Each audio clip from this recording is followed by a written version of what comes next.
እንደምን አላችሁ? እግዚአብሔር አምላክ የተመሰገነ ይሁን። ዛሬ እናንተን ለማገልገል ብቻ ሳይሆን ከእናንተ ጋር ለመሆን እድል በማግኘቴ በጣም ትልቅ ደስታ ተሰምቶኛል። ትልቅ ኩራትን ይሰማኛል። ለምን ቢባል ከተቀደሰ ከእግዚአብሔር ሕዝብ ጋር አብሮ ማሳለፍ ማለት ከምንም ነገር የሚበልጥ ነውና ጌታን አክብሩልኝ።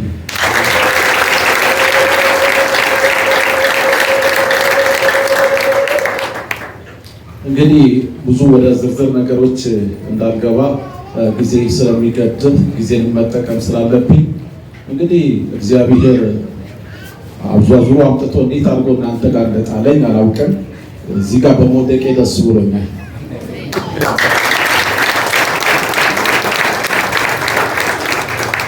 ምክንያቱም ሰዎች በማይጠቅም በማይረባ ነገር ላይ እንኳን ይወድቃሉ።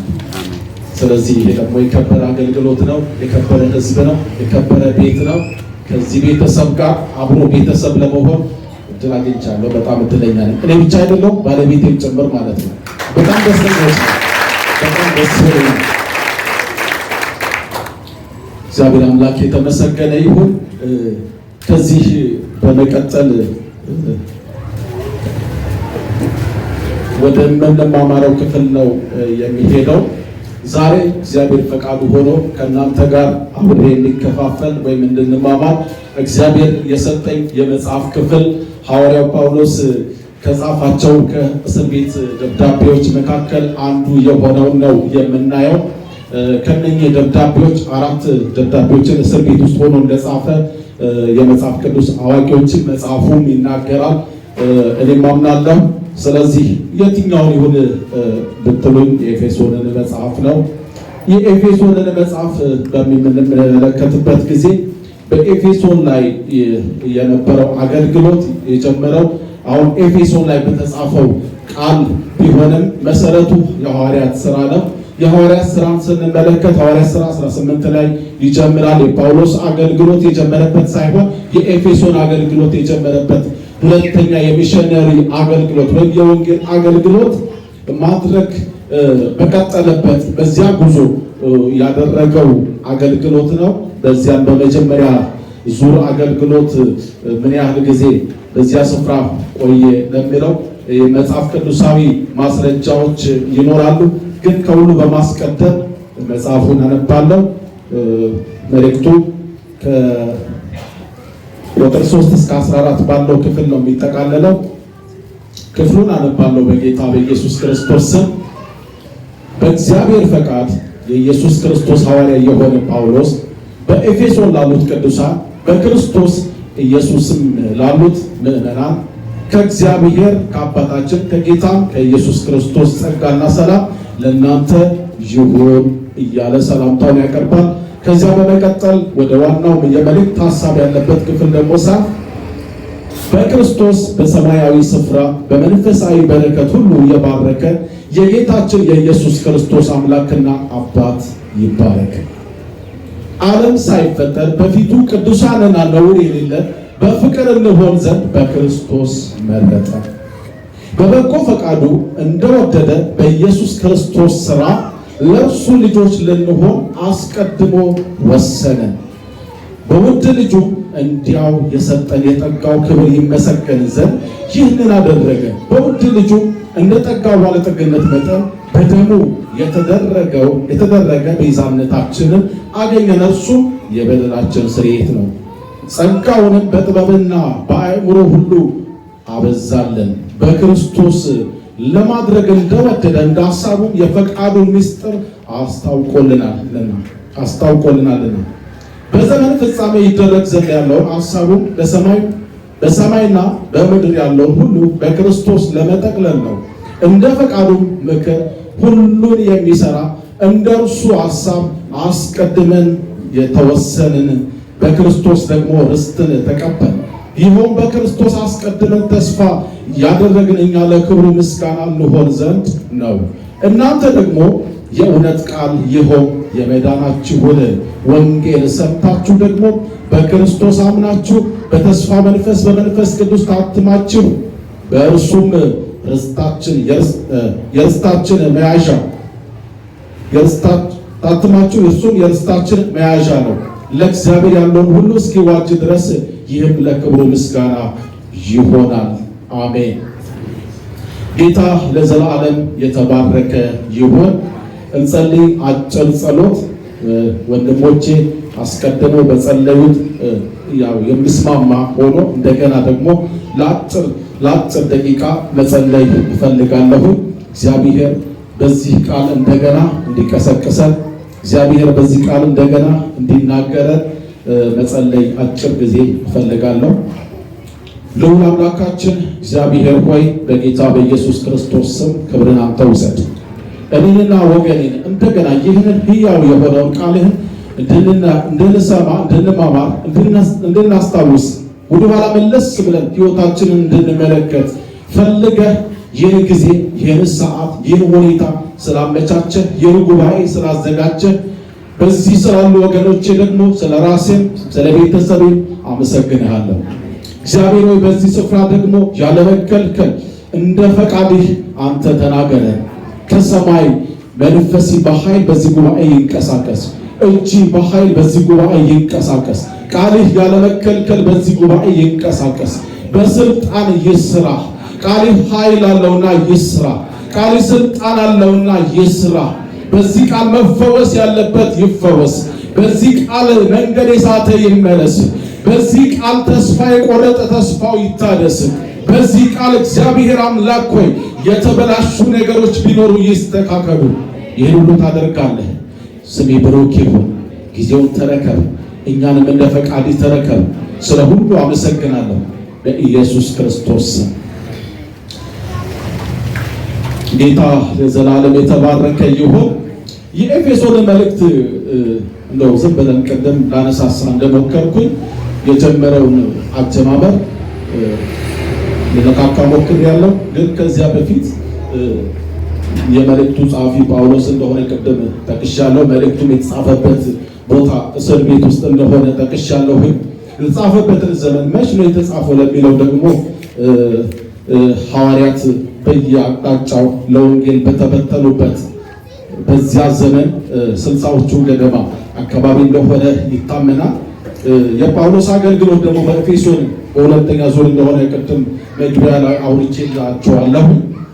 በዚያን ጊዜ ደግሞ በሁለተኛው ዙር የወንጌል አገልግሎት ለብዙ አልቆየም። ለ3 ወር ያህል ብቻ እንዳገለገለ 3 ወር ቆይቶ እንደሄደ ወደ ኋላው ተመልሶ እንደገና ለሚቀጥለው ዙር ሲመጣ ነው የሚቀጥለው በ3ኛው ወንጌላዊ ጉዞ ለ3 ዓመት በኤፌሶን መቆየቱን መጽሐፍ ቅዱስ የሚያስረዳው። ይህንን ቅድም እንዳልኳቸው ሐዋርያት ሥራ ምዕራፍ 20 ከቁጥር 31 ላይ ያለው በኤፌሶን ላይ የቆየበትን የ3 ዓመትን ማስረጃ ያስረዳል። በትክክል 3 ዓመት እንደቆየ ያን 3 ዓመት ሲቆይ ደግሞ በተራ ሁኔታ ሳይሆን ሌትና ቀን ይላል፣ በእንባን ይላል።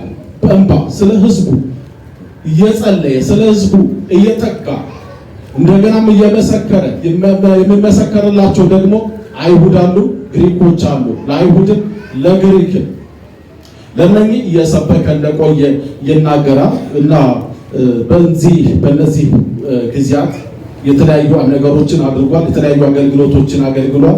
ይሄ ማለት የመጥምቁ ዮሐንስ ደቀ መዛሙርቶችን እንዳጠመቀ ሐዋርያት ሥራ 19 ላይ ቀደም ወደ ሐዋርያት ይመልሰናል ብያቸዋለሁ። የኤፌሶን ላይ ያለው አገልግሎት ወደ ሐዋርያት ሥራ ነው የሚመልሰን እና 19ኛው ምዕራፍ ላይ ከ1 እስከ 7 ባለው ክፍል ላይ ያሳያል። ሌላኛው ደግሞ ቀራንዮስ በሚባል ትምህርት ቤት ደግሞ ያው ያስተምር፣ ወንጌልን ያስተምር ወይም ደግሞ ውይይት ያደርግ ስለ ወንጌል፣ ስለ እውነት፣ ስለ ኢየሱስ ክርስቶስ የእግዚአብሔር ልጅ እንደሆነ ትምህርት ቤት እንኳን ሳይቀር በትምህርት ቤት ያስተምር እንደነበረ ያሳያል። ሌላ ደግሞ ልዩ ልዩ ተአምራት እንደተደረገ፣ በሽተኞች እንደተፈወሱ በሐዋርያው አገልግሎት በጳውሎስ አገልግሎት ይህንን አድርጓል። ሌላው ደግሞ ጠንቋዩ ወደ ኢየሱስ መመለስ፣ የዚያ የጠንቋይ መመለስ ደግሞ በዚያች ከተማ በኤፌሶን ከተማ ላይ ትልቅ ኪሳራን ያስከተለ። ምክንያቱም ያንን እየሰሩ ያንን ነገር እያዘጋጁ የሚሸጡ የሚጠቀሙ ሰዎች ጥቅማቸውን አጥተዋል። በጳውሎስ አገልግሎት ብዙ ሰዎች ደግሞ በማመናቸው ጣዖትና አማልክት እየሰሩ የነበሩ አንጥረኞች ናቸው የከሰሩ። ይህንንም ያው ሐዋርያት ሥራ ራሱ ነው የሚያስረዳው። ቅድም የጠቀስኩበት ክፍል ላይ ቀጥሎ 19:23 እስከ 41 ላይ ያለው ክፍል ይህንን በደንብ አድርጎ ያሳያል። የኤፌሶን ከተማንም በትንሹ ቃኛት። የኤፌሶን ከተማ የወደብ ከተማ ናት፣ የንግድ ማዕከል ናት። ብዙ ነጋዴዎች የሚመላለሱባት ያው የተሟላች ተወዳዳሪ 7 በዓለም ላይ ከነበሩ ከተሞች ጋር ተወዳዳሪ የነበረች አቻ የነበረች ከተማ እንደነበረች ይታወቃል። የንግድ ማዕከል እንደነበረች ይህቺ ከተማ ታላላቅ የንግድ መንገዶች አቋርጠው የሚሄዱባት ነበሩ።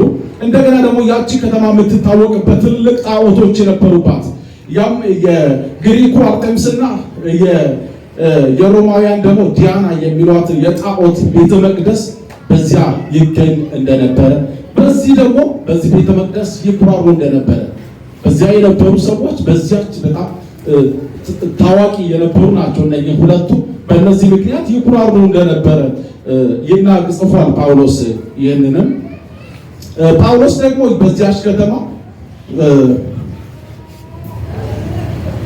ጳውሎስ በዚያች ከተማ 3 ዓመት ያህል እንደተቀመጠ ቀደም ገልጫለሁ። በዚያን ጊዜ የነበረችው ቤተክርስቲያን አድጋ ተስፋፍታ እንደነበር በኋላም ራእይ 2 ላይ 1 እስከ 7 እንደተጠቀሰው ማስጠንቀቂያ እንደተሰጣት ጠቅለል ያለ የኤፌሶን አገልግሎት መግቢያው ይህንን ይመስላል። ማስጠንቀቂያ የተሰጣት ቤተክርስቲያን ናት። መልእክቱን ስንመለከት ጳውሎስ ይህን መልእክት እንደ ሌሎች መልእክቶች በሐሰት ትምህርት ላይ ትኩረት በማድረግ አይደለም የጻፈው። አሁን የማወራው እኔም ስለ ሐሰት ትምህርት አይደለም፣ ስለ ሐሰተኛ ነቢያት ለመናገር አይደለም። መጽሐፉ ያላለውን እኔም አልልም፣ መጽሐፉ የሚለውን ግን እላለሁ። ጳውሎስ ይህን መልእክት የጻፈው የእግዚአብሔር የዘላለም ዕቅድና የጸጋውን ስፋት የእግዚአብሔርን የዘላለም ፍቅር የሚያስረዱ ናቸው። ኤፌሶን መልእክት የእግዚአብሔርን ማንነት የሚያስረዱ ሰዎች የእግዚአብሔርን ማንነት እንዳይዘነጉት በመፍራት ጳውሎስ የጻፈ ይመስላል። ኤፌሶን ላይ የነበሩ ሰዎች በብዙ ነገር የታጀቡ ናቸው። ብዙ ነገር አላቸው። የወደብ ከተማ እንዳልኳችሁ፣ የንግድ ማዕከል ናት እንዳልኳችሁ፣ ታዋቂ ከተማ ናት እንዳልኳችሁ፣ የሚታይ ትልልቅ ነገር ያለባት የሚኩራሩባት ነገር ያለባት ከተማ እንደመሆኑ መጠን ይህንን እግዚአብሔርን ይህን ያዳናቸውን ጌታ ይህንን ከጣዖት አምልኮ ያስመለጣቸውን እግዚአብሔር እንደገና ረስተው ልባቸው ላልቶ ሐሳባቸው ወደ ጣዖት እንዳያዘነብል ወደ ሞት እንዳያዘነብል ጳውሎስ አስቀድሞ የሚያስጠነቅቅ መልእክት ነው ብዬ ወስዳለሁ። ይሄ የእግዚአብሔር የዘላለም ዕቅድ የሚነገርበት ነው። እግዚአብሔር ለቤተ ክርስቲያን ያለውንም ታላቅ ግብ ማድረቅ የሚቻልበት ክፍል ነው። እግዚአብሔር ታላቅ ነገርን ለቤተ ክርስቲያን ለዳኑ ሰዎች ደግሞ ያደረገበትን የሚገልጥ ክፍል ነው። ሌላው ቅዱሳን የዳኑ ሰዎች ማለት ነው እግዚአብሔር በክርስቶስ በኩል ያዘጋጀላቸውንና የሰጣቸውን መንፈስ የገባላቸውን ተስፋ እንዴት እንደፈጸመ በክፍሉ ይናገራል። እንዲያከብሩ ለማድረግ ነው በዚህም ምክንያት። ስለዚህ ወደ መልእክቱ ስንገባ ወደ ዋናው መልእክቱ ስንገባ ይህ የጳውሎስ መልእክት ምንድነው የሚያስረዳው? ከ3 እስከ 14 ባለው ክፍል ላይ ያለው ምንድነው የሚያስረዳው የሚለው ልንመለከት እንችላለን። እግዚአብሔር አብ ሕዝቡን እንዴት እንደመረጠ ምርጫው ምን ያማከለ ነው? በምን ምክንያት እንዴት አድርጎ ነው እግዚአብሔር ሕዝቡን የመረጠው የሚለውን ነገር የሚያስረዳበት ነው። በሁለተኛ ደረጃ ደግሞ ሰዎች በልጁ የኃጢአትን ስርየት እንዴት እንዳገኙ፣ በሶስተኛ ደረጃ ደግሞ የእግዚአብሔር ተስፋ ቃል በመንፈስ ቅዱስ እንዴት እንደተረጋገጠ ይህንን ያስረዳል። ምናልባት እየፈጠንኩ ሊሆን ይችላል። ለምትጽፉ ሰዎች ደግማለሁ። ዋናው ርዕሴ በክርስቶስ የሚገኝ መንፈሳዊ በረከት በሚል ያዙ። ቀስ ልል እችላለሁ ከዚህ በኋላ። ዋና ሐሳቡን ያወጣውላችሁ ቅድም እግዚአብሔር አብ አንደኛው ላይ እግዚአብሔር አብ ሕዝቡን እንዴት እንደመረጠ፣ ሁለተኛው ደግሞ ሰዎች በልጁ የኃጢአት ስርየትን እንዴት እንዳገኙ፣ የእግዚአብሔር የተስፋ ቃል በመንፈስ ቅዱስ እንዴት እንደተረጋገጠ፣ እንዴት እንደተረጋገጠ የእግዚአብሔር ተስፋ ቃል በመንፈስ ቅዱስ እንዴት እንደተረጋገጠ ኢየሱስ ክርስቶስን በማመን የሰው ዘር እንዴት አንድ እንደሚሆኑ እንዴት እንደሚጠቀልላቸው በክርስቶስ ዓለምን እንዴት እንደሚጠቀልል ማለት ነው አንድ እንደሚያደርጋቸው ይህንን እንመለከታለን። ይህ ክፍል ማለት በኤፌሶን ከ3 እስከ 14 ያለው ክፍል ላይ ያለው ብቻ ነው እያልኩ ያለው ሙሉ ኤፌሶንን አይደለም። አሁን ያወራሁት ሙሉ ኤፌሶንን አይደለም። ይህንን ክፍል የግሪኩ መጽሐፍ ምን ይላል፣ በምን ቃል ይጠቃልለዋል የሚለውን ደግሞ ስንወስድ ውዳሴ በሚል እችን ክፍል ውዳሴ ምስጋናን ያለው እግዚአብሔር ለክብሩ ያደረገው እግዚአብሔር ሕዝቡ እግዚአብሔርን እንዲያመሰግን ያዘጋጀው እግዚአብሔር ያሰናዳው በእግዚአብሔር የተዘጋጀ ነገር ነውና ስለዚህ የግሪኩ ሐሳብ በግሪኩ መጽሐፍ ላይ ስንመለከት ውዳሴን ዋና አድርጎ ያሳያል። ለእግዚአብሔር የሚቀርብ ውዳሴ እግዚአብሔር የሚመሰገንበት በእነኚህ ነገሮች እግዚአብሔር የሚመሰገንበት በየትኛው በመንፈሳዊ በረከት ስለተባረክን በዚህ በተባረክንበት መንፈሳዊ በረከት ምክንያት እግዚአብሔርን የምናወድስበት ሁሉ ጊዜ የምናወድስበት ምክንያቱም ምንድነው ቢባል ይሄ ወደኛ ወደ ራሳችን ስንመለከት ትልቅ ትኩረታችን በምድር ላይ ጠፊና አላቂ በሆኑ ነገሮች ላይ ትኩረታችንን እናደርጋለን። የተደረገልንን ትልልቅ ስጦታዎች ትልልቅ በረከቶች ችላ ብለን በምድር ላይ የሚጎሉንን ጥቃቅን ነገሮችን ትኩረት እናደርጋለን። በዚህ ምክንያት ዋናውን እንጥላለን። ዛሬ ላስጠነቅቅ ወንድሞች እንድንማማር የሚፈልገው ነገር የትኛውን ነው የምናወዳደረው? ምን ከምን እያወዳደርን ነው? በምድር ላይ ያሉ በረከቶች አሉ ጠፊዎች፣ ፈራሾች የሆነ ነገር ስነሳ እንዳልነበሩ የሚሆኑ እንደምታስታውሱት ቅርብ ጊዜ አሜሪካ ላይ እንደተፈጠረ ሰደድ እሳት አንዲትን ከተማ እንዴት እንዳረጋት አይታችኋል። አውሎ ንፋስ እንዴት እንደሚያደርገው አይታችኋል። ሀብታቸውን መርጦ አይደለም ያጠፋው፣ ለይቶ አይደለም ያጠፋው፣ ታይቶ የሚጠፋ ነው። የዚህ ዓለም ነገር ታይቶ የሚጠፋ ነው። ገንዘብ ነው ታይቶ የሚጠፋ ነው። ህንፃ ነው የሚፈርስ ነው። ውበት ነው የሚረግፍ ነው። ወገን ነው የሚከዳ ነው። ወንድም ነው እህት ነው ማን ነው እሱ ካንተ ጋር የሚቀጥለው ለዘላለም የሚጠቅምህ ለዘላለም የሚረባ እርሱ ማን ነው? ስለዚህ ይሄንን ዋናችንን ጥለን በተራ ነገር ላይ እንዳንንጠለጠል ጳውሎስ ያስጠነቅቃል፣ ይናገራል። ይህንን መልእክት ነው ማስተላለፍ የሚፈልገው ለራሴም ለእናንተ። ስለዚህ ዋናው መንፈሳዊ ሰማያዊ በረከት አለ፣ ምድራዊ በረከት አለ። ሰማይ ከምድር ጋር አይወዳደርም። እናንተና እኔ ደግሞ ልንኖር የተጠራ ነው የሰማዩ ኑሮ በምድር ላይ ያለን የሰማዩ ኑሮ እንለማመዳለን። የትኛውን በረከት እያጣጣምን? ሰማያዊ በረከትን በሞት ውስጥ ሆነን ሕይወት አለ እያልን፣ በረሃብ ውስጥ ሆነን ጥጋብ አለ እያልን፣ በችግር ውስጥ ሆነን መውጣት አለ እያልን። አያችሁ፣ እኛ የምናየው እይታና ሌሎቹ የሚያዩት እይታ መለየት አለበት። ዛሬ ትኩረታችሁ ምን ላይ ነው? መንፈሳዊ በረከት ላይ ነው ወይስ ስጋዊ በረከት ላይ ነው? ጊዜያዊ ውበት ላይ ነው ወይስ ሰማያዊ ውበት ላይ ነው? ከክርስቶስ በምንቀበለው ሽልማት ላይ ነው ወይስ በምድር ላይ በምንቀበለው ይሁንታ፣ አሜንታ፣ ጭብጨባ፣ እልልታ፣ ተቀባይነትን ማግኘት፣ ከፍ ከፍ ማለት፣ ዝነኛ መሆን? እነዚህ ነገሮች የት ያደርሱናል? የትም። እስኪ የትም በል።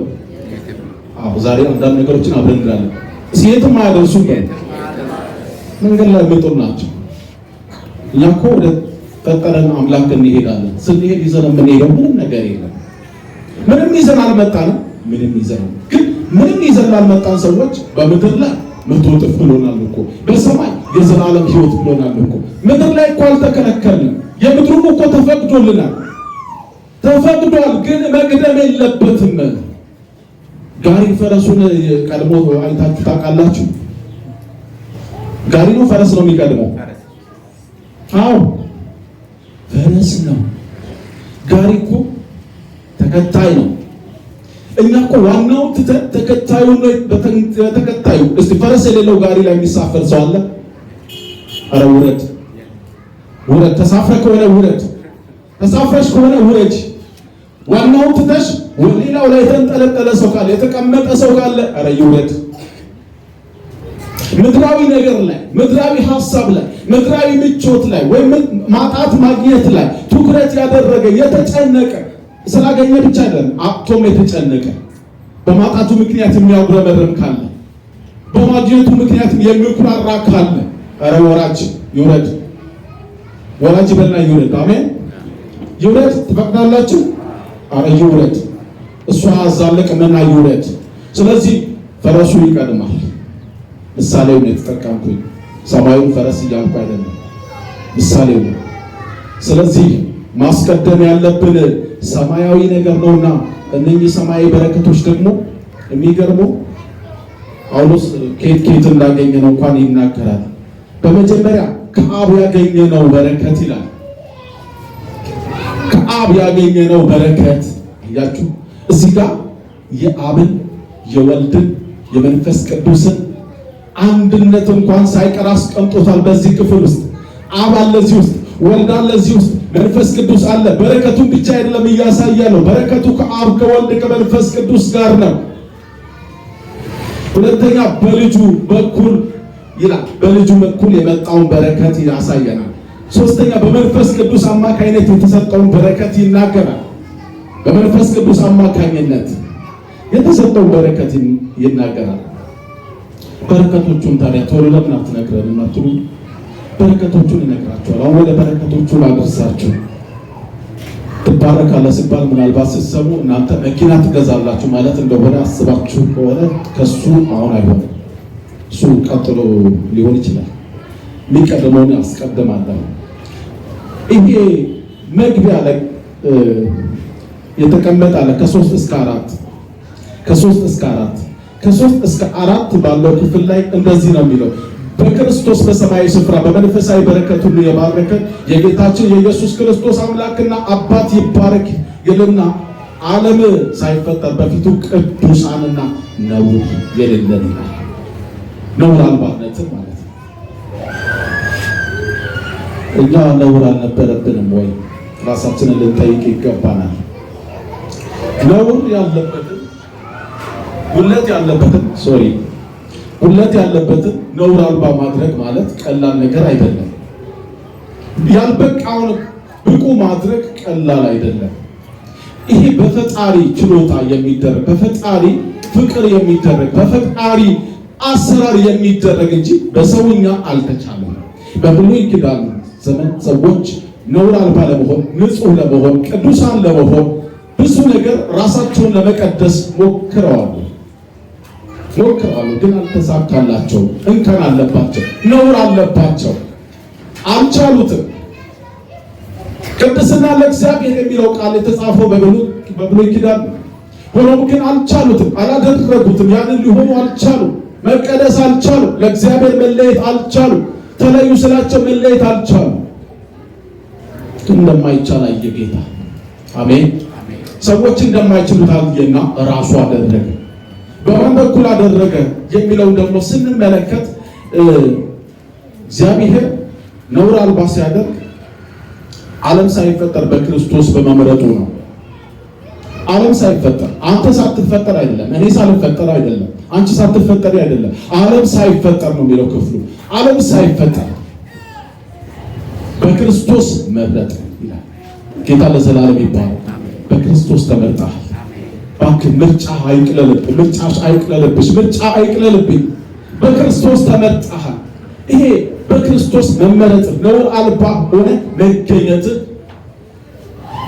ከምድራዊ ነገር ጋር ሊስተካከል የሚችል አይደለም። ይህንን ያደረገው በበጎ ፈቃዱ እንደወደደ ይላል ዮሐንስ 3:16 ላይ ራሱ የሚናገረው ይህንን ራሱ እንደወደደን ያደረገው በልጁ በኢየሱስ ክርስቶስ እንዴት እንዳዳነ እንዴት የደህንነት ዕድል እንደሰጠ ሲናገር በቃ ራሱ ወደደ በመውደዱ አደረገ እንጂ ሰዎች በራሳቸው ያደረጉት ነገር የለም። ሮሜ 8:29 እስከ 30 ባለው ክፍል ላይ ይሄ በእግዚአብሔር የመመረጥ ዕድል እንዳለ ያሳያል እንጂ በሰዎች ማንነት መመረጥ እንዳለ አያሳይም። በምርጫ ሂደት ስንመለከት ለንግስና እንኳን ሲመጡ ሰዎች የመረጡት ዳዊትን ሳይሆን የዳዊትን ወንድሞች ነው። ሰፋ ያሉ ናቸው፣ ቁመት አላቸው፣ በቃ ጦረኛ ናቸው፣ ልምድ አላቸው በቃ። ስለዚህ እነሱ ለንግስና ብቁ ናቸው ብሎ ነው የወሰነው። እግዚአብሔር ግን ሲመርጥ እረኛውን፣ ተራውን ሰው፣ በሰውኛ የተጣለውን ሰው፣ ያልታሰበውን ሰው እሱ አሰበው። ስለዚህ ምርጫ የእግዚአብሔር የግል ውሳኔ እንጂ የሰዎች ውሳኔ አይደለም። የኛ ዝግጅት ወይኛ ማንነት አይደለም። እግዚአብሔር ምድረ በዳ ላይ አስቀድሞ ወዶት መርጦት ነበርና ዳዊት ንጉሥ ለመሆን መጥቷል። ስለዚህ ምርጫው እግዚአብሔር ነው። ቅዱሳንና ነውር አልባ እንድትሆኑ ተመርጣችኋል። ደስ ይበላችሁ። አሜን። ቅዱሳንና ነውር አልባ እንድትሆኑ እግዚአብሔር በክርስቶስ መርጧችኋል። አሜን። አስቀድሞ የወሰናቸውን እነዚያን ጠራቸው። የጠራቸው እነዚያን አጸደቃቸው። ያጸደቃቸውን እነዚያን ምን አደረጋቸው? አከበራቸው ይላል። ኧረ መክበር አለ። ተመርጠ ከሆነ ነውር አልባ ሆነ ከሆነ መክበር አለ። መክበር ስል በሰማይ ብቻ አይደለም፣ በምድርም ትከብራለህ። ጌታን አንተ አትቀልም፣ ኧረ አትቀይም። አሜን። አንቀልም፣ በምንም ሁኔታ አንቀልም። ጠላት ሊያቀለን አይችልም። በቃ ዝቅ አድርጎ ለማሳየት ሊሞክር ይችላል። ለምን አሳየህ ልንል አንችልም። እሱ ስራው። እኔ ደግሞ አይደለም ማለት መብቴ ነው። እሱ መዋጋት መብቱ ነው። አንተ የምትለው አይደለሁም ማለት መብቴ ነው።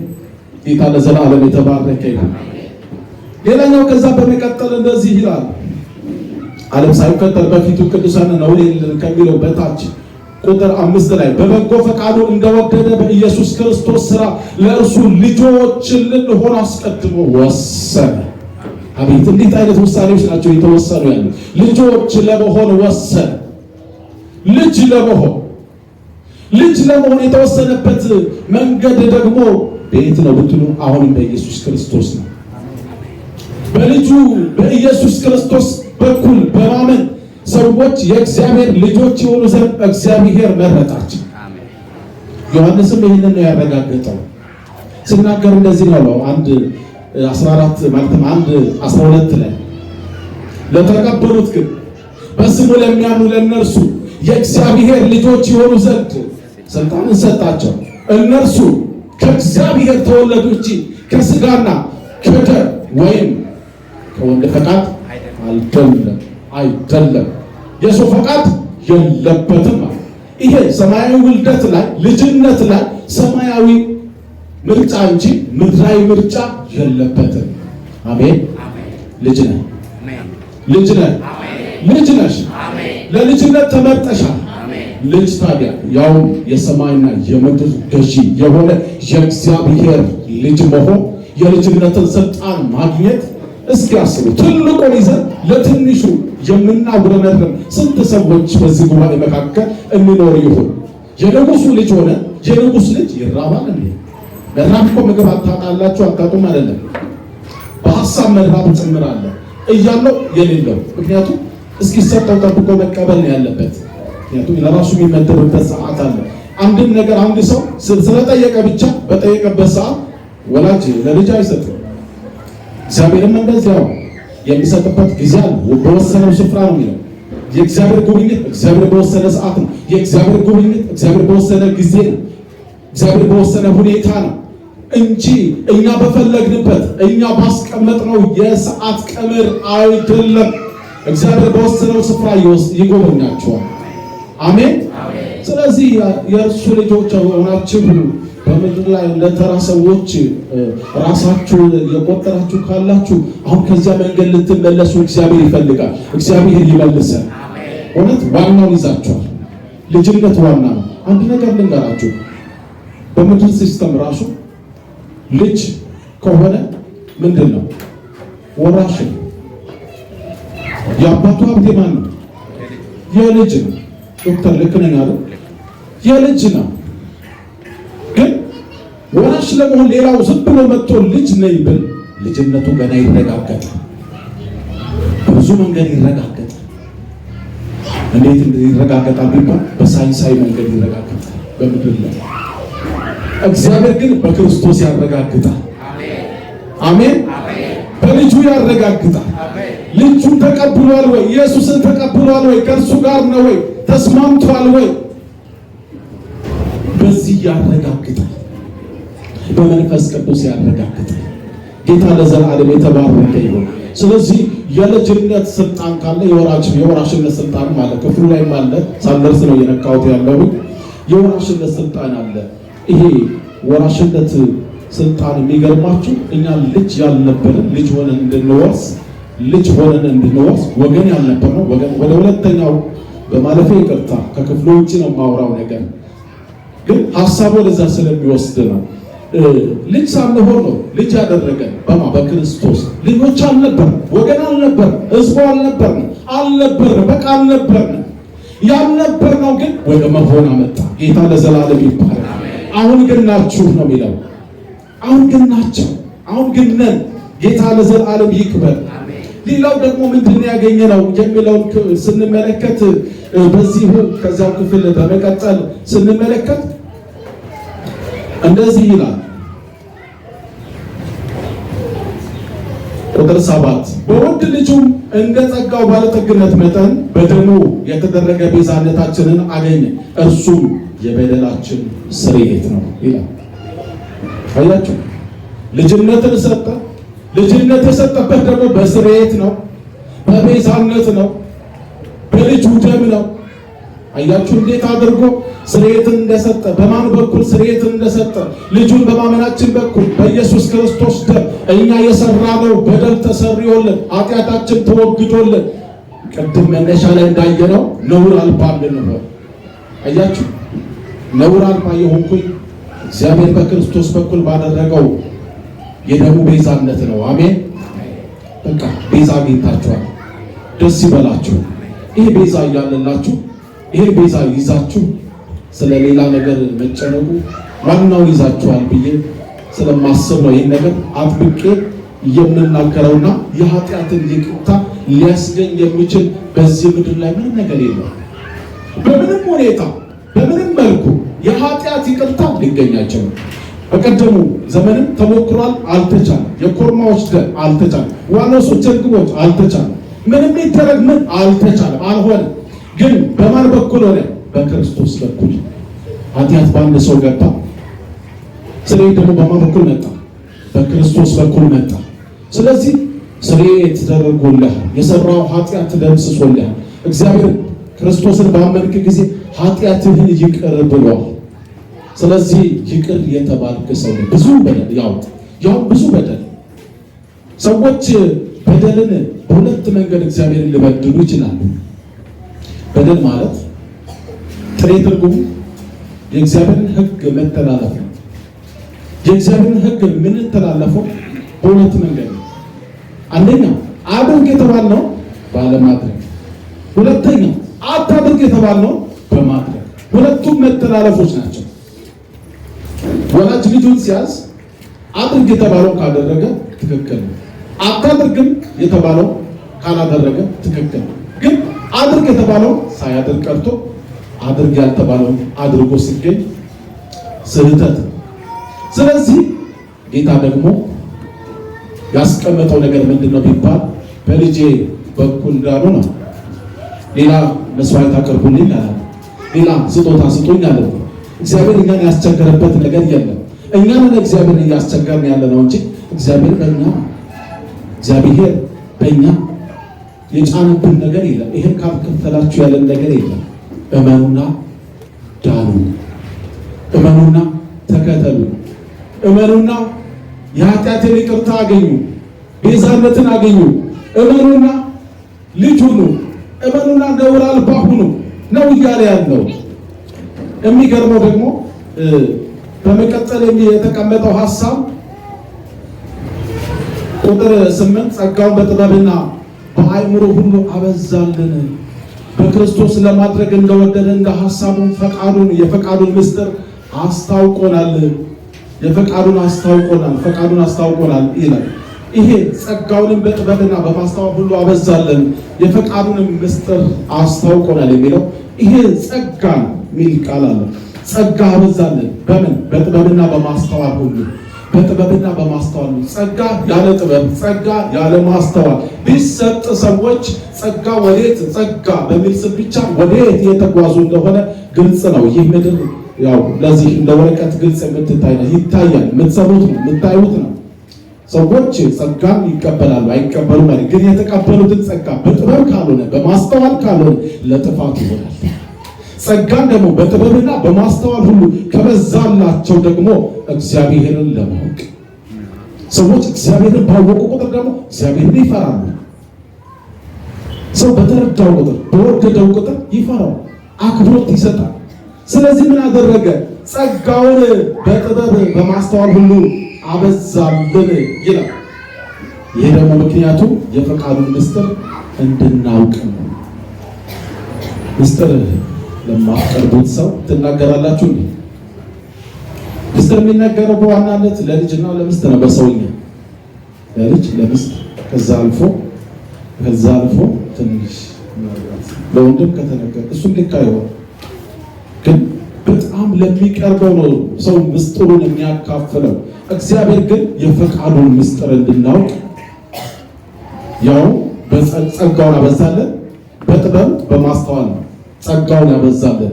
ስለዚህ በደሙ በተደረገ ቤዛነት የኃጢአት ይቅርታን እንዳገኘን ሁሉ ጸጋንም ጭምር ምን አድርገናል? አግኝተናል። ምን አይነት ጸጋን ያገኘነው? በጥበብና በማስተዋል የሞላውን ጸጋ። በጥበብና በማስተዋል ጸጋ በጥበብ ሲሆን በማስተዋል ሲሆን እንግዲህ አስቡት ምን ሊሆን እንደሚችል ያለ ማስተዋልም ቅድም እንደነገርኳችሁ። ስለዚህ እግዚአብሔር በጥበብና በማስተዋል ጸጋን ያብዛል። ጥበብና ማስተዋልን እግዚአብሔር በጸጋው ይስጠን። ይሄ የፈቃዱን ምስጢርም በትክክል መረዳት እንድንችል እግዚአብሔር ይርዳል። ምክንያቱም ፈቃዱን ካልተረዳ ሂድ ወደ ተባልነበት ትተን ሂዱ ወዳልተባልነበት እንሄዳለን። ይሄ ደግሞ ሕጉን መቃወም የእግዚአብሔር ሕግ አጌንስት ማድረግ ነው። ያ እንዳይሆን ከእግዚአብሔር ጋር ስንጋጭ እንዳንገኝ ይህ ጸጋ የሚረዳን ጸጋ ነው። እንዳንጋጭ እንዳንጣላ ከእግዚአብሔር ጋር የሚጣሉ ፈጥነው ምን ይሆናሉ ይላል መጽሐፉ? ይደቃሉ ይላል። መጋጨት ከአለት ጋር እንደመጋጨት ነው። ከአለት ጋር እንደመጋጨት ነው። ምክንያቱም እግዚአብሔር አለቴ ይላል ዳዊት። ከአለት ጋር አለት ማለት ጠንካራ ነው፣ ብርቱ ነው። ከአለት ጋር የተጋጨ ነገር ይሰበራል እንጂ አለቱ አይሰበርም። ከአለቱ ጉልበት ጋር የሚመጥን አይደለም። ስለዚህ ከእግዚአብሔር ጋር ስንጋጭ ምን ያህል ጉዳት ሊደርስብን እንደሚችልም ጭምር እንድናስተውል ነው በጥበብና በማስተዋል እንዲሆን የተደረገው። ጌታ ለዘላለም ይባረክ። ስለዚህ በመቀጠል ደግሞ እንደዚህ ነው የሚለው ቁጥር 10ን አልነካሁትም። ጊዜው ሲደርስ በሰማይ በምድር ያሉትን ፍጥረቶች ሁሉ በክርስቶስ ስልጣን ስር ለመጠቅለል ነው ይላል። በክርስቶስ ስልጣን ስር ለመጠቅለል ጊዜው ሲደርስ ይላል። ይህንን ሐሳብ ስንመለከት ሁሉ በክርስቶስ ስልጣን ስር ለመጠቅለል የሚለውን ስንመለከት ዓለም በአሁኑ ሰዓት በብዙ ውጥንቅጥ ውስጥ ትኖራለች። እንዲህ ስትወጡ የምትሰሙት ደስ የማያሰኝ ነው። ወዲያም ስትወጡ የምትሰሙት ደስ የማያሰኝ ነው። ዜና ስትከፍቱ ቶሎ ወደ ማህበራዊ ሚዲያ ስትገቡ የምትሰሙት የምስራች አይደለም። የምስራች ልንገር ተብሎ አይደለም የሚደወለው። ብዙም ጊዜ መልካም ነገር አይደለም የምትሰሟቸው ነገሮች በሙሉ የሚያስጨንቁ ናቸው። ይሄ ደግሞ በመጽሐፉ የተጻፈ ነው። ስለ መጨረሻ ዘመን ሊያወራ አይደለም። ግን ዓለም በውጥንቅጥ ውስጥ እንዳለች ግን ማውራት እፈልጋለሁ። ይሄ በውጥንቅጥ ውስጥ ዓለም ካለ እኛ ደግሞ በክርስቶስ ውስጥ ሆነን ካለን በእሱ ስር ከተጠቀለልን ከዚህ ውጥንቅጥ ማምለጥ እንችላለን። አሜን። ጎርፍ እያለ በሰላም መሄድ ማለት ጳውሎስ እና ከእርሱ ጋር ወደ እስር የሚሄዱ ሰዎች መርከቡ ተሰብሮ እያለ እነሱ በሰላም ነው የደረሱ። በስባሪ ቢሆን አለፉ፣ በመዝጊያዎች ቢሆን አለፉ፣ በምንም ውስጥ ቢሆን ያሳልፋል። ስለዚህ ውጥንቅጡ በሞላው ዓለም ውስጥ ያለው የራሱን ሕዝብ የራሱን በክርስቶስ የዳኑትን ሕዝብ አሁን ስለሌላው አይደለም የሚያወራው። ይህ ክፍል በክርስቶስ መጠቅለል የሚለው ከስልጣኑ ስር ማድረግ ማለት ነው። በታላቅነቱ ስር ልጁ በብዙ ወንድሞች መካከል በኩር ይሆን ዘንድ አይደል ያለው? ልጁ በብዙ ወንድሞች መካከል ሮሜ ላይ የተጻፈው ጳውሎስ የጻፈው እንደዛ ልጁ በብዙ ወንድሞች መካከል በኩር ይሆን ዘንድ አስቀድሞ ወሰነ ነው ያለው። የወሰናቸው ነው እነዚያን ጠራቸዋል። የጠራቸው እነዚያን አጸደቃቸው፣ ያጸደቃቸው እነዚያን ደግሞ አከበራቸው ይላል። ያ በክርስቶስ ስልጣን ስር እንዲሆኑለት ይፈልጋል። ጳውሎስ ይህን ትምህርት የሚናገረው ሰዎች በጌታ የዳኑት ሁሉ በክርስቶስ ስልጣን ስር ሆነው ከዚህ ከውጥንቅጥ ዓለም ማምለጥ እንዲችሉ ማምለጣችን በክርስቶስ ነው። አሜን። ያለ ክርስቶስ በዚህ ምድር ላይ ማምለጥ የምንችልበት ማምለጫ መንገድ የለም። ከምንም ይሁን ከምን የሚያስመልጥ አንድ ብቻ ነው፣ እርሱም ክርስቶስ ነው። የእግዚአብሔር ልጅ ኢየሱስ ክርስቶስ ያስመልጣል። ስለዚህ ውጥንቅጥ ከሞላበት ዓለም በክርስቶስ መሪነት ስር እንድንሆን እግዚአብሔር ይርዳ። ትርጉም ወዳለው ህብረትም እንድንደርስ እግዚአብሔር ይርዳ። ይሄን መጠቅለል እኮ ስለ ህብረትም ጭምር ነው የሚያወራው። ምናልባት ይሄ በቃ እንደዚህ መጠቅለል የሚለው ሐሳብ ጠቅለል ሐሳቡን ስንመለከት ውስን ይመስላል፣ ግን አይደለም። ህብረትን ነው የሚያሳየው። በክርስቶስ የዳኑት በክርስቶስ ስልጣን ስር ሆነው በጋራ ህብረት ማድረግን፣ አንድ ላይ መሆንን፣ አንድ ላይ ማምለክን፣ አንድ ላይ ጌታን መከተልን ጭምር የሚያሳይ ነው። በክርስቶስ የሆኑቱ ማለት ነው። አንድ ላይ መሆን ህብረትንም ጭምር ያሳያል። ዓለምን በክርስቶስ መጠቅለል የሚለው ህብረትን ጭምር ነው የሚያሳየው። እግዚአብሔር ስለዚህ ህብረት የተመሰገነ ይሁን፣ በክርስቶስ በኩል ስለተሰጠን። ምክንያቱም በዚህ ህብረት ውስጥ አደረጃጀቱ በዘር አይደለም፣ በቋንቋ አይደለም፣ በእውቀት አይደለም፣ በምንም አይደለም፣ በሀብት አይደለም። አደረጃጀቱ በክርስቶስ የዳኑትን ብቻ ነው። አሜን። በዘር አለየም። ጌታ ለዘላለም ይክበር። በክርስቶስ የዳኑትን ነው።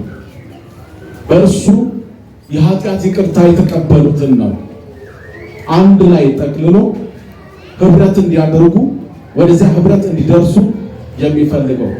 ሌላኛው ቅድም ነካክቼ ያለፍኩት ነገር አለ። በክርስቶስ ርስት እንደተቀበልን መጽሐፉ ይናገራል። ርስት ተቀበለ። በክርስቶስ ርስትን ተቀበል። ይህ ርስት ሲሰጥ ደግሞ በራሱ ፈቃድ በሚሰራ በእግዚአብሔር በራሱ ፈቃድ ነው። አባት ለልጁ የወደደውን ርስት እሰጣለሁ ብል ልጆች ምን ቢጫጩ ሊከለክሉ አይችሉም። ልክ ነው ዶክተር? ለልጄ ለገሌ ይሄን አድርጌለታለሁ ብል ርስትን ከሰጠ አባት የሰጠው ርስት ልጅ ሊከለክል ወይም ወንድም ሊከለክል፣ አጎት ሊከለክል፣ አክስት ሊከለክል አትችልም በምድራዊ ሲስተም ራሱ። ስለዚህ በክርስቶስ ርስትን ተቀበለን። አሜን። ርስት አለላችሁ። በሰማይ ርስት ቀርቶላችኋል። ምክንያቱም ይሄ ርስት ደግሞ ሰዎች የሆነ ቀን ተነሳስተው ልቀቅ የሚሉት አይደለም፣ ሂድ የሚሉት አይደለም፣ አስጠጋ ወደዛ የሚሉት አይደለም፣ አስጠጋ ወደዛ የሚሉት ድንበር አይገፋ። ጌታ ለዘላለም ይባላል። እዛ ጋር ድንበር መገፋፋት የለም። እዛ ጋር ጸብ የለም። እዛ ጋር የሆነ ነገር በየወቅቱ የሚነሳ ነገር የለም። የግብር ጫናም የለም። ጌታ ለዘላለም ይባላል። ኑሮ ውድነትም የለም። እዛ ውስጥ ላይ እዛ ምድር ላይ ኑሮ ውድነትም የለም። እጥረትም ውጥረትም የለም። ጌታ ለዘላለም ይባላል። ለዛ ርስት የታጨ ሰው ደግሞ በዚህ ምድር ላይ ባለው ርስት ብዙ አይጨነቅ። አሜን። ዋናውን ይዟል። ዋናው ምድር ላይ ብንኖር 100 ዓመት ነው፣ ብንኖር 80 ዓመት ነው፣ ብንኖር 70 ዓመት ነው፣ ብንኖር ከዚያም በታች ነው። ያ ግን የዘላለም ነው። ኧረ የዘላለሙ ይበልጣል። ኧረ የዘላለም ይበልጥልሻል። ኧረ የዘላለም ላንተ ይበልጣል። ጊዜያዊ ነገር በምድር ላይ ይቀራል። ዋናውን ተሰጥቷል። ርስት ተሰጥቷል። ይሄ ርስት ደግሞ የሚገርመው ነገር ርስት በምድር ሲስተም እንደምታውቁት ፕላን ተሰርቶ ማህተምና የባለስልጣን ፍርሚያ ከሌለ ዋጋ አለው። ጌታ መጣ ደግሞ ይባላል። ምን አይነቱ ፎርጂ ፕላን ይዟል ሊባል ይችላል። የውሸት ይዟል ይባላል። እኛ ጋር እሱ የለም። ጌታ ለዘላለም ይባላል። እውነተኛ ፕላን እጃችን ገብቷል። እውነተኛ ፕላን። ይሄ ደግሞ የመንፈስ ቅዱስ ማህተም ያረፈበት ነው። በእጅህ የገባው ርስት እኮ የመንፈስ ቅዱስ ማረጋገጫ ፕላን በእጅ ያለበት ማረጋገጫው ያለበት ነው። ጌታ ለዘላለም ይባላል። በመንፈስ ቅዱስ ተረጋግጦልሃል። በመንፈስ ቅዱስ ታትሞልሃል። ይሄ ደግሞ የርስት መያዣ የሆነ መንፈስ ቅዱስ አትሞ ሰጥቶሃል። አያችሁ፣ አብ ወልድ መንፈስ ቅዱስ የየራሳቸውን ድርሻ በዚህ ውስጥ እንዴት አድርጎ እንደተወጡ በደህንነት ስራ ውስጥ በእኛ በነገራችን ላይ በምንኖረው በቀጣይ ዘመናችን ላይ እንዴት አይነት ፕላንና ዕቅድ አውጥቶ ለኛ መልካሙን ሰማያዊ በረከት እንዳፈሰሱ ይህ ሰማያዊ በረከት ነው። ከዚህ የሚበልጥ በረከት የለም። አሜን። ከዚህ የሚበልጥ በረከት የለም። አቤቱ መባረክን አገራችንን አይደል ያለው ያቤጽ አገራችንን አስፋስን ያቤጽ ያለው በወቅቱ ምናልባት መንግስተ ሰማያትን ላይሆን ይችላል ምድርን ነው። እኛም እንደዛ ነው እያልን ያለ ነው። የኛ ጸሎትን እሱ ጌታ ሆይ 1000 ካሬ ሜትር አለኝ ሁለተኛውን ስጠኝ፣ 3 አለኝ 5 አድርግልኝ፣ እሱን አስፋልኝ፣ ቢዝነስ ይሄ አለኝ ይሄን ቢዝነስ ጨምርልኝ፣ ወይንስ ደግሞ ዋናው የህይወቴ ጉዳይ ነው ጌታ ሆይ ስለሰጠህኝ ነውር አልባነት ወይም ደግሞ ቅድስና ነውር አልባነት የሚለው ቃሉ ቅድስና ማለት ስለሰጠኝ ቅድስና ከእግዚአብሔር ስለሆነ ለእግዚአብሔርና ከእግዚአብሔር ስለሆነ ስለሰጠኝ ቅድስና አመሰግናለሁ።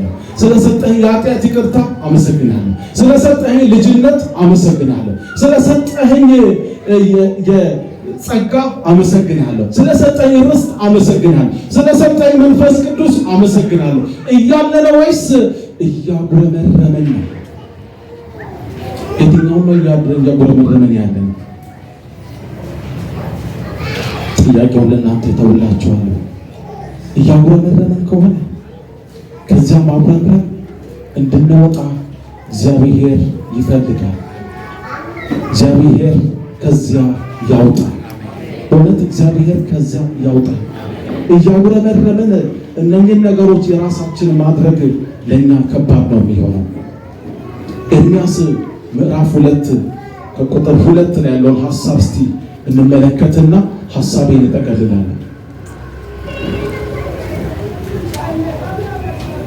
ትንቢተ ኤርምያስ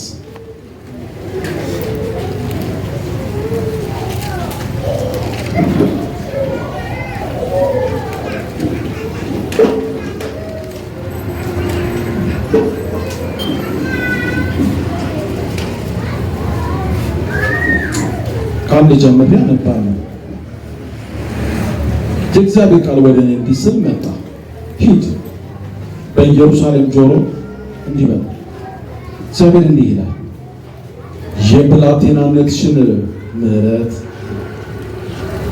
የብላቴናነትሽን ምሕረት ቁጥሩ 1 ብላችሁ እዚህ ጋር የሚቀርጻቸው 3 ነገሮች አሉ። እግዚአብሔር እንዲህ ይላል፣ የብላቴናነትሽን ምሕረት የታጨሽበትንም ፍቅር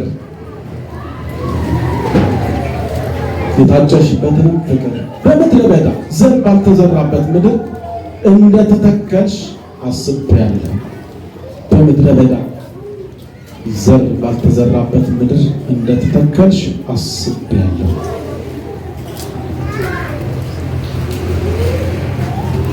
ይህና ቁጥር 3 እስራኤል ለእግዚአብሔር ቅዱስ ነበረ። ለእግዚአብሔር ቅዱስ ነበረ። ለእግዚአብሔር የተለየ ነበረ። እነኚህ 3ቱ ነገሮች እግዚአብሔር አሰብኩኝ። እነዚህ ነገሮች አሰብኩኝ። እነኚህ 3 ነገሮች አሰብኩኝ። ምንድን ነው ያሰበው? የብላቴናነቷን ምሕረት፣ የታጨችበትንም ፍቅር፣ በምድረ በዳም ደግሞ እንዴት እንደተከተለች።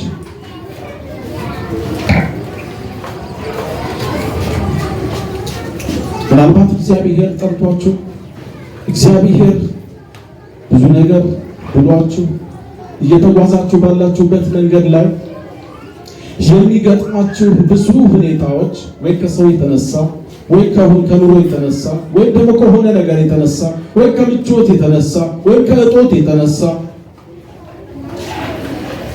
ምናልባት መንገዳችን ላልቶ ከሆነ እንድንመለስ ወደዚያ ወደ ቀድሞ ምሕረት እግዚአብሔር ያሰበው ምሕረት አለ።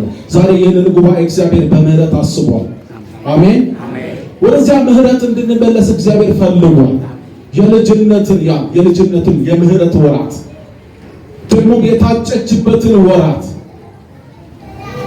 እግዚአብሔር ለራሱ ርስት ሊያደርግ ለራሱ ወገን ሊያደርግ ያጨበትን ያን ወራት እግዚአብሔር ያን ደግሞ ከዚያ በኋላ ደግሞ ምን የተደረገበት በምድረ በዳ የተከተሉበትን ወራት ያንን እግዚአብሔር አሰበ። ታስባል። እግዚአብሔር አስቦሻል። ትናንትናሽን እግዚአብሔር አስቧል። ትናንት እንዴት እንደተከተልሽ እግዚአብሔር አስቦሻል። ትናንት እንዴት እንደተከተልከው እግዚአብሔር አስበዋል።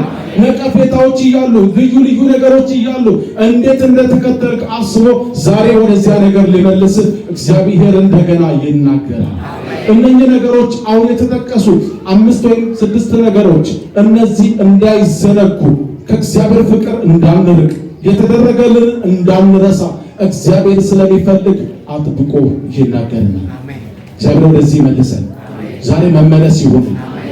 ቅድም ማስጠንቀቂያ ምዕራፍ 2 ከቁጥር 1 ላይ ራእይ ላይ ተጻፈው ንስሐ ግባ ነው ያለው። የቀድሞ ፍቅርን ትተሃልና ንስሐ ግባ፣ ንስሐ ግባ። ምናልባት ዛሬ እግዚአብሔር የሚፈልገው በመንገዳችን ላይ ልልነት ድካም ያለብን ካለን አለማስተዋል ካለ የምምር አምላክ ነው። ዛሬ ምሕረቱ ለዘላለም ነው።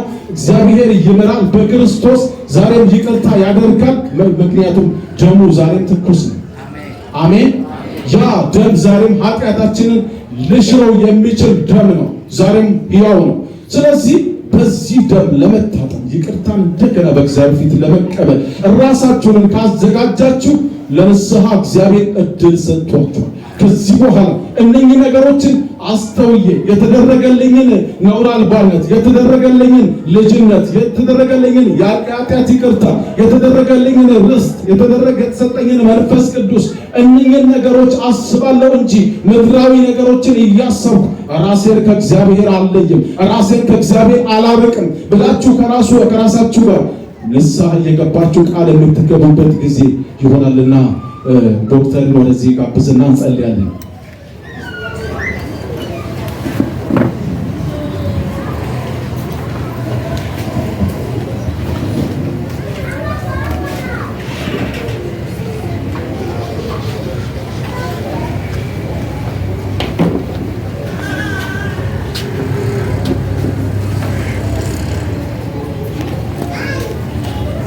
እግዚአብሔር አምላካችን የተመሰገነ ይሁን። ጌታ ዛሬ ደግሞ በተለየ ሁኔታ በልጁ በኢየሱስ ክርስቶስ ለእያንዳንዳችን ያለምንም አድሎ ያደረገልን ነገር ዳግም አስታውሶናል። በክርስቶስ ኢየሱስ የተሰራልን ምን እንደሆነ በእግዚአብሔር አብ ያገኘነውን በረከት እግዚአብሔር ዛሬ ዳግም አስታውሶናል። ዓለም ሳይፈጠር በፊት በክርስቶስ ኢየሱስ የተመረጥን ምርጦች መሆናችንን እግዚአብሔር ተናግሮናል። ይህ አንዳንድ ጊዜ ለመቀበል የሚከብድ ነገር ነው። እንዴት ሊሆን ይችላል? በሰው ሊሆን የሚችል ነገር አይደለም። በእግዚአብሔር ግን የማይቻል ነገር የለም። ዓለም ሳይፈጠር እኛ ሳንፈጠር በእናታችን ሆድ ሳንረገጥ እግዚአብሔር አውቆና ለይቶ የእግዚአብሔር ጽድቅና ቅድስና ያለን ልጆች እንድንሆን ለጽድቅና ለቅድስና ስለተመረጥን ነው። ጻድቃን በሚሰበሰቡበት በዛ ምርጫ ውስጥ ያሉ የእግዚአብሔር ልጆች ባሉበት ቦታ ላይ እንድንሆን ያደረገ። ይህ ፈጽሞ ሊረሳ የሚገባ አይደለም። ሐዋርያ ጳውሎስ እስር ቤት ውስጥ ሆኖ ነው ይህንን የሚያስታውሰው። በእስር ቤት ውስጥ ባለው ጫናና ችግር የሚጽናናበትን ነገር ነው ለእኛ ያካፈለ። እስር ቤት በዛ ዘመን ቀላል አይደለም። አንድ እስረኛ ከታሰረ ከሚጠብቀው ሰው ጋር በአንድ ጎን ታስሮ በሌላው ደግሞ ከእንጨት ጋር ታስሮ እዛ ሆኖ ነው ሐዋርያ ጳውሎስ ይህንን ሁሉ ያስብ የነበረውና እግዚአብሔርን ያመሰግን የነበረው። በክርስቶስ ኢየሱስ የተሰሩልን በረከቶችን ዛሬ እንድናስታውስ እግዚአብሔር አስታውሶናልና ክብር ለእግዚአብሔር ይሁን። ርስት ያለን ሰው ምናልባት ቤት የሌላችሁ ቦታ ለማግኘት በጣም የተቸገራችሁ እኔም ለዚህ እሆናለሁ ወይ ብላችሁ የምታስቡ በዚህ ምድር ላይ ያለ ነገር እንዲህ በሚከብድበት ሰዓት ላይ እግዚአብሔር በሰማይ ርስት የሰጠን ሰዎች ነው። ርስት አለን፣ እግዚአብሔር ይመስገን። ካርታ አለን ሰማያዊ። ነግሯችኋል አይደለ ወንድማችን? ማህተም ያረፈበት የመንፈስ ቅዱስ እንጂ የማዘጋጃ ማህተም ያረፈበት አይደለም። የከንቲባ ማህተም ያለበት አይደለም። የእግዚአብሔር አብ ማህተም ያረፈበት የመንፈስ ቅዱስ ማህተም ያለበት ርስት አለን። ክብር ለእግዚአብሔር ይሁን። ይህ ለዚህ የመረጠን እግዚአብሔር ስለሆነ ለዚህ እግዚአብሔር ክብርንና ሲልታን እንስጥ። ትልቁ ነገር ይህንን ዘወትር እያሰብን እግዚአብሔርን እንድናመሰግን እግዚአብሔር ይፈልጋልና ይህንን በመዘንጋት እግዚአብሔርን አሳዝነን ከሆነ ንስሐ ልንገባ ስለሚገባ እግዚአብሔርን ላደረገልን ነገር እያመሰገንን ደግሞም ይህንን በመዘንጋት በጥቃቅን ነገሮች ከዚህ ዓለም ጋር በተገናኙ ጉዳዮች በፊቱ እያጉረመረምን የከበረው ነገር ጥለን እንደሆነ ዛሬ እንድናነሳ እግዚአብሔር ይፈልጋል። ቆመን እንጸልያለን። እግዚአብሔርን እያመሰገንን ገበል ለእግዚአብሔር ይሁን። እንጸልያለን ቆመን። እግዚአብሔር ምን አደረገልህ ቢባል ዛሬ የምንነግረው ነገር አለን። እግዚአብሔር ጫማ ሰጠኝ፣ ካልስ ሰጠኝ፣ መኪና ሰጠኝ፣ ይህን ሰጠኝ፣ ይህን አደረገልን ላንል እንችላለን። እግዚአብሔር ያደረገልን ግን ታላቅ ነገር አለ። እግዚአብሔር ያደረገልን ታላቅ ነገር አለ። እሱ ምንድነው? ዛሬ የተደረጉልን የተነገሩን በረከቶች ናቸው። እነዛ በረከቶች እግዚአብሔር ነው የሰጠን። እየቆጠርን የምንቆዝምባቸው ነገሮች አላፊና ጠፊዎች ተቀያሪዎች ናቸው። የሚጠፉ የሚመጡ የሚሄዱ ናቸው። የማይጠፋ በክርስቶስ ኢየሱስ የተሰጠን የተረጋገጠ እረፍት ያለን ሰላም ያለን መንፈስ ቅዱስ ማህተም ያለብን ሰይጣን በደንብ የሚያውቀን የእግዚአብሔር ልጆች ሆነን እንድንኖር እግዚአብሔር ያደረገን ሰዎች ነንና እግዚአብሔርን ስለዚህ ነገር እጆቻችንን አንስተን እናመስግን። እግዚአብሔር እናመሰግናለን። እግዚአብሔር እናከብራለን። በሰማያዊ ስፍራ በመንፈሳዊ በረከት የባረከን እግዚአብሔር አምላካችን ክብር ሁሉ ለአንተ ይሁን። ምስጋና ለአንተ ይሁን። ውዳሴ ለአንተ ይሁን። ሞገስ ግርማ ለአንተ ይሁን። አባታችን ሆይ ይህንን የከበረውን በልጅ በኢየሱስ ክርስቶስ የሰጠኸውን በረከት ረስተን በጥቃቅን ነገር እያጉረመረምን በውስጣችን ያደረግከውን መንፈስ ቅዱስህን አሳዝነን ቢሆን ይቅር በለን፣ ይቅር በለን፣ ማረን፣ ማረን። በከበረው ስፍራ ላይ አስቀምጠህን ወደ ተዋረደው ስፍራ ላይ ወርደን ቢሆን እግዚአብሔር ሆይ ይቅር በለን። ክብር ሁሉ ለአንተ ይሁን። ምስጋና ለአንተ ይሁን። ውዳሴ ለአንተ ይሁን። ሞገስ ግርማ ለአንተ ይሁን። ስለዚህ ሁሉ አንተን እናመሰግናለን። በዚህ ክብርና በዚህ ደረጃ በሰጠህን ደረጃና ፖዚሽን መኖር እንድንችል እርዳን። ባደረግክልን ነገር ደስተኞችና በሰላም የተሞላን እንድንሆን እርዳን። በጌታ በኢየሱስ ክርስቶስ ስም አሜን። እንቀመጣለን።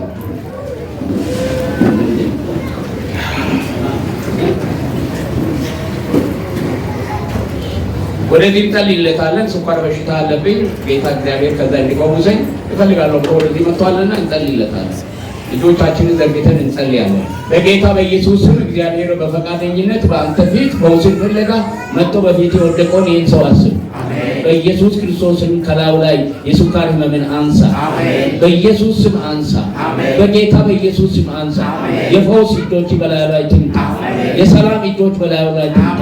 ከሁሉ በላይ ደግሞ ጌታ ሆይ ዛሬ የተናገርከውን ሰማያዊ በረከትን እግዚአብሔር ሆይ በልጁ በኢየሱስ ክርስቶስ የሰጠውንና ባለጠግነትን አስታውሶ በዚህ ደስ እንድሰኝ እርዳው። ከዛሬ ጀምሮ የደስታ ህይወት ይኑር በኢየሱስ ክርስቶስ ስም አሜን። ክብር ለእግዚአብሔር ይሁን። ወንድማችንን ሙሌን እግዚአብሔር ይባርከው። በጣም በሚገርም ሁኔታ ነው ወደዚህ ህብረት እግዚአብሔር የቀላቀለው። እኔ አላውቀውም፣ እሱ ያገኝ እንደሆነ አላውቅም። ያው ቀደም ብሎ ሲያገለግልበት የነበረው ቤተክርስቲያን ውስጥ አገለግል ስለነበረ የኔ ስም እዛ አካባቢ ስላለ በዛ ሊያገኝ ይችል ይሆናል። እሱን ግን ያገኘ ነው ባለፈው ሳምንት ከሁለትና ከሶስት እሁዶች በፊት ይመስለኛል አንድ እንግዳ በዚህ ስፍራ ላይ ጠርሰን በአንድ ርዕስ እግዚአብሔርን ቃል አካፍሎን ነበር። የማንወደው የእግዚአብሔር መንገድ በሚል ርዕስ ፓስተር ሻራው ከቦንጋ መጥቶ አገልግሎናል። ፓስተር ሻሮ ለእኛ ብዙ በረከት ነው ይዞ የመጣው። ስልጠናዎችን ሰጥቶናል፣ መጽሐፍቶችን ሰጥቶናል። ይህንን ቤተሰብ ደግሞ በእርሱ በኩል ነው ያገኘነው። ክብር ለእግዚአብሔር ይሁን። በእርሱ በኩል ደግሞ ስናገኝ እግዚአብሔርን ያሳለፉበትን መንገድ ስንመለከት በጌታ በኢየሱስ ክርስቶስ እያገለገሉ ቆይተው 2 ዓመት ይሆናል በቤታቸው እየጸለዩ የሚቀላቀሉበትን ህብረት እግዚአብሔር እንዲመራቸው ሲጠብቁ የነበሩ ሰዎች ናቸው። በዛ አይነት በቆዩበት በወንድማችሁ በኩል ወደዚህ ህብረት ቀላቅሏቸዋል። ወደዚህ ከመጡ በኋላ መንፈስ ቅዱስ በዚህ ስፍራ ላይ እንዲያገለግሉ መስክሮላቸዋል። ከዛም የተነሳ ምስክርነታቸው ሰምተናል። እኔና ፓስተር ወደ ቤታቸውን ድረስ ሄደን ያሉበትን አካባቢ አይተናል። በውስጣቸው ያለውንም ራዕይ አይተናል። ዛሬ ደግሞ እግዚአብሔር በውስጡ ባለው ጸጋ አገልግሎናል። በእግዚአብሔር የተጠራ አገልጋይ መሆኑንም ትኩረቱም ደግሞ በወንጌል ላይ በእግዚአብሔር ቃል ላይ በሚጠፋው ሳይሆን በማይጠፋው ሰማያዊ ነገር ላይ እንደሆነ ተመልክተናል። ስለዚህ ስለዚህ ቤተሰብ እግዚአብሔርን እስቲ አንድ ጊዜ እናመስግን። ክብር ለእግዚአብሔር ይሁን። ክብር ለእግዚአብሔር ይሁን። ህብረታችን እየሰፋ እያደገ ነው የሚሄደው። የሚኖሩበት ሰፈር ዳቶ ይባላል። ወደ ኢንዱስትሪ ሰፈር ጀርባ ነው። እግዚአብሔር ምናልባት በዛ ሰፈር ላይ ከዚህ በኋላ ቤተክርስቲያን ቤተሰብ ስላለ ቤተክርስቲያን ይሰጠናል ይተክላል ብለን እምነት እናደርጋለን። እና እስቲ እጆቻችሁን ወደ እነሱ ዘርጉና እንጸልይላችኋለን። አብረን ነው። እስቲ ወደዚህ ቆሙ። እዚህ ጋር ወደ ጉባኤው ተመለሱና እስቲ እጆቻችሁን ዘርጉና አብረን እንጸልይ። ፓስተር ይጸልይላችኋል እና እናጸልይላችሁ። እግዚአብሔር ይባርካችሁ። ወደ ስፍራ ሁላችን ቆመን እንጸልይ። እስቲ ቆመን እንጸልይና ትልቅ የእግዚአብሔር ስራ እንሰራለን። በእነርሱ አልፎ ጌታ ትልቅና ድንቅ የሆነ ስራ እንዲሰራ እጆቻችሁ ዘርጉና እግዚአብሔር ከእናንተ ጋር ይሁን። እግዚአብሔር ስራውን በእናንተ ይስራ። ከፊት ለፊታችሁ ይውጣ። ፍሬያማ ያድርጋችሁ። ውጤታማ ያድርጋችሁ። የእግዚአብሔር ክብር በእናንተ ህይወት ላይ ይገለጥ፣ በአገልግሎታችሁ ላይ ይገለጥ። በጌታ በኢየሱስ ክርስቶስ ስም ባረክናችሁ። የተባረካችሁ ሆኑ። እስካሁን እግዚአብሔር ስራ እየሰራችሁ ብዙ ፍሬ አፍርታችኋል። አሁንም ጌታ ሆይ እንደዚህ ህይወት አልፈ ቀጣይ የሆነ ስራ እንድትሰራ በእነርሱ አሁንም ፍሬ እንድታፈራ በኢየሱስ ስም እንጸልያለን። ክብሪ በእነርሱ አልፎ ይስራ። መንፈሴ በእነርሱ አልፎ ይስራ። ኃይሌ በእነርሱ አልፎ ይስራ። ይህን ቤተሰብ እግዚአብሔር አምላክ ሆይ አንተ ተጠቀሚባቸው። እግዚአብሔር አምላክ ሆይ በዛ ስፍራ ፍሬያማ ሆነው እግዚአብሔር አምላክ ሆይ አንተን አገልግሎት እንዲያገለግሉ ፍቃድን እንዲያገለግሉ የልብን ሐሳብ እንዲያገለግሉ በጌታ በኢየሱስም ባረክናቸው። የተባረኩ ይሁን። ያንተ ጸጋ ያገኛቸው። መንፈስ ከነሱ ጋር ይስራ። እጃቸውን፣ እግራቸውን፣ ማንነታቸውን የሚያደርጉትን ሁሉ ተጠቅመ መልካም ነገር ጌታ ሆይ በእነርሱ አልፈን ትሰራ በኢየሱስም ጸለይ። መንፈሴ ከእነርሱ ጋር ይሁን። እግዚአብሔር አምላክና አባቶ ወደፊት አንተን የምናመሰግንበት እግዚአብሔር በእነዚህ ወገኖች አልፎ ይህን ስራ ሰራይ ተብሎ የምንነገርበት ለአንተ ክብር የሚሆን ነገር በዛ ስፍራ እንዲሰራ እንጸልያለን። ከዚህ ሰዓት ጀምሮ የተባረኩ ይሁን። የሚነኩት የሚዳስሱት በሙሉ በኢየሱስም ፍሬያማ ይሁን። የሚናገሩት ንግግር ሁሉ ክብረት ይኖረው። ሞገስ ስጣቸው፣ ኃይል ስጣቸው፣ ክብር ያገኛቸው። እግዚአብሔር አምላክ ሆይ ፍሬያማነትን ጌታ እግዚአብሔር በእነርሱ ሕይወት ላይ አብዛ።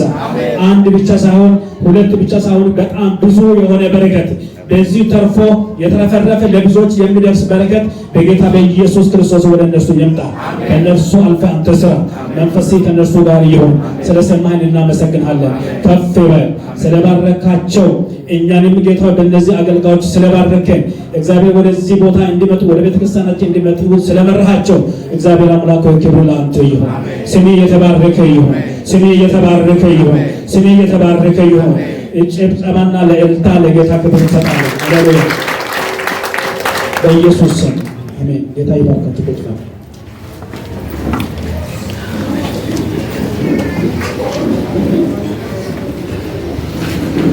እሺ አንድ እህት ጨርሳን ፕሮግራማችን መሰለች የምትባል የፋሪስ ኳየር አባል ናት። በሰላም ወልጃለሁ፣ በሰላም ተገላግያለሁ፣ ጌታ ባርኩልኝ ብላለች። እሺ ጭብጨባ ይልታ ለእግዚአብሔር ሃሌሉያ ጌታ ይባርክ። እግዚአብሔር ይባረክ። ፕሮግራማችን ጨርሰናል። አማኑኤል ኮሮች ወደ ኋላ እንድትቀሩ ይላሉ አስተባባሪዎች። ቆመን ፕሮግራማችን ጨርሰናል። እንቆማለን።